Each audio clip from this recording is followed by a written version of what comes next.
how we doing? This is John here with the legendary Hacksaw. How we doing, sir? Good, John. But you know the first thing Hacksaw Jim Duggan has to do is give a big ho. Kind of fires me up nowadays. And where are we?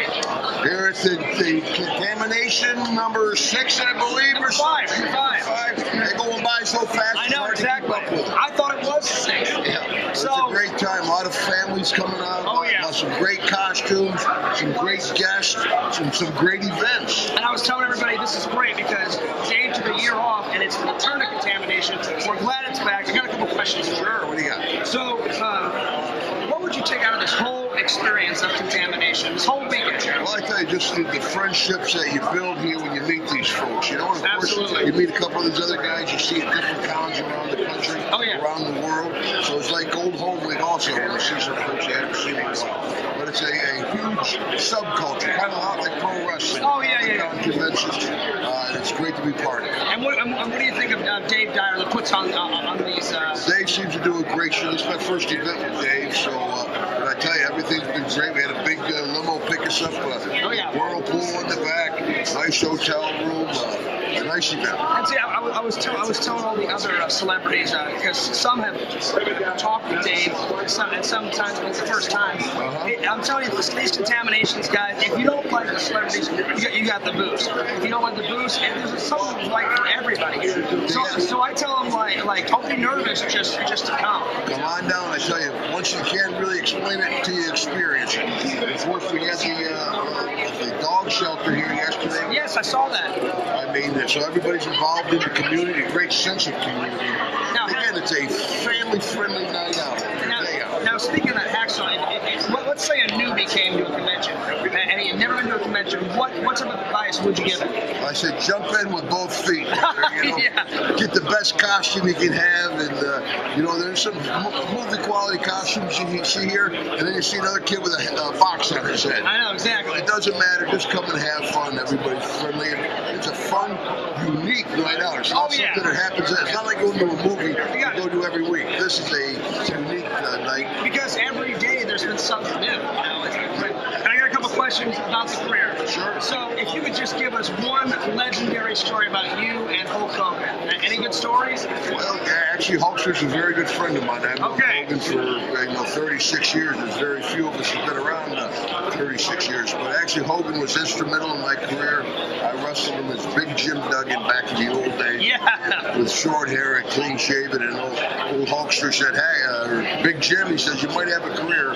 Come up with something better than Big Jim. So did he help you come up with the Hacksaw thing? Well, no, he just suggested I try something different. And I did. I wore a mask for a while. Yeah. And I wore a fur for a while. But out of 36 years of wrestling, 33 I've been Hacksaw. Okay, so is there any legendary stories that you can tell me between you and Hulk? Like any legendary nights out? Any good stories? I haven't really partied too much. My guy was Jake the Snake Roberts, is my good friend, of course. Roddy Piper, who just recently passed away. Yeah, I heard about that. One of my best friends in my life. Sorry to hear about that. Traveling with Jake the Snake Roberts, of course, anytime you travel with Jake, you have to travel with the 10-foot Damien Python snake that he carried with him. But one day we're driving down to Biloxi, Mississippi. We're late for the show. We got a big rented Lincoln and we're flying. The snake got out of the bag. And I was very used to the snake, because I traveled with Jake all the time. I look in my mirror, there's this huge snake head over my shoulder. So I slammed on the brakes. We would slide into like a Cracker Barrel restaurant with all the folks out there in the rocking chairs and they're rocking. Yeah. Jake and I go screeching, and we jump out of the car, we pull open the back door, we grab the snake, we're fighting with a 10-foot python, we throw it in the bag, and we drive off. Oh, man. So to this day, these people are going, you're not going to believe it. Yeah. These guys had a giant snake in the back of their car. It's like they're trying to eat, they're having a good day. All of a sudden you see a car come flying in, we got to get the snake in the bag. Now, another question is, where did the origins come for this? 2x4, yeah. Where was that origin? Well, actually, how did you create that? Back in the early days, it was a much different business, sports entertainment. They had a waiver if you wanted to try one of the wrestlers. You signed a waiver to go to the ring with us. Yeah. And just getting back and forth from the ring was very dangerous. People kick you, spit at you. A lot of guys cut, stab. Yeah. So actually, Bruiser Brody told me, he says, Duggan, if you carry something in the ring, carry something you can use. Yeah. forget the feathered boas and sequin robes. Yeah. I picked up that piece of wood, I stomped down, I started yelling. It was like parting the Red Sea. The people scattered. I got to the ring without getting punched. And when you grabbed that, it was kind of like, this is it. This felt right. This is the Human Torch. Like, I got to have this. Well, I appreciate the interview, My pleasure, sir. John. But before you go, young guy, you know what you got to do? Give me a hoe, kid. Let's go. Ho! That was a pretty good hoe. Yeah, I like it.